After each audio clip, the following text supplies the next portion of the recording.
শৈশবে জুস খেতে চাওয়ার স্বপ্ন পূরণ করতে পারত না ফ্যামিলি, সেই ছেলেই আজ ইচ্ছা করলে কয়েকশো জুস কোম্পানি নিজে খুলতে পারবে।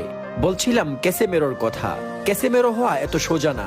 মাদ্রিদে যখন প্রথম আসে, কোচ তাকে দেখার পর বলেছিল, এই ফিটনেস নিয়ে তুমি ডিফেন্সিভ মিড কন্ট্রোল করতে পারবে না, ওজন কমাতে হবে।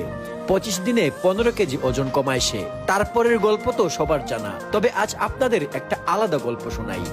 সময়টা 2018 সাল। সেই বছর ক্যাসেমেরো একটি সাক্ষাৎকারে নিজের বাল্যকালের কথা বলতে গিয়ে আবেগপ্রবণ হয়ে পড়েন। সাক্ষাৎকার চলাকালীন ক্যাসেমেরোর হাতে দইয়ের একটি বোতল দেয়া হলে তিনি সেটি দেখে কেঁদে ফেলেন। কিন্তু কেন এমনটা করেছিলেন তাকে সেটা জিজ্ঞেস করা হলে তিনি বলেন, ব্রাজিলে বাল্যকালে ওই এক বোতল দই কেনার পয়সা ছিল না তার পরিবারের। তিনি বলছিলেন, ছোটবেলায় আমি এগুলি সব সময় খেতে চাইতাম, কিন্তু আমাদের কাছে সেই অর্থ ছিল না, খুব বেশি দামও ছিল না এটার, 20 সেন্টের মতো মূল্য। কিন্তু আমার মা সবসময় আমায় ঘরে রেখে দিত, কারণ কারোর কাছেই সেই পয়সা ছিল না এগুলো কেনার জন্য। তারপর একটু হাসতে হাসতে ক্যাসেমেরো বলেন, কিন্তু এখন আমি যখনই ব্রাজিলে ফিরি, আমি দিনে অন্তত 50টির মতো খেয়ে নিই।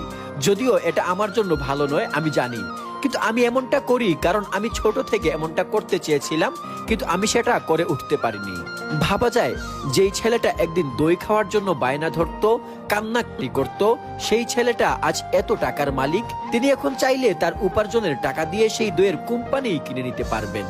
সেই ক্যাসেমেরো মাদ্রিদের সর্বকালের সেরা ডিফেন্সিভ মিডফিল্ডার। বর্তমান বিশ্বের কোনো যুক্তি তর্ক ছাড়াই সেরা ডিফেন্সিভ মিডফিল্ডার তিনি। ব্রাজিলের হয়ে কোপা জয়ের অবদান কখনো ভোলার মতো না। মাদ্রিদের হয়ে জিতেছেন সবকিছু, ইউনাইটেডের হয়েও জিতছেন শিরোপা।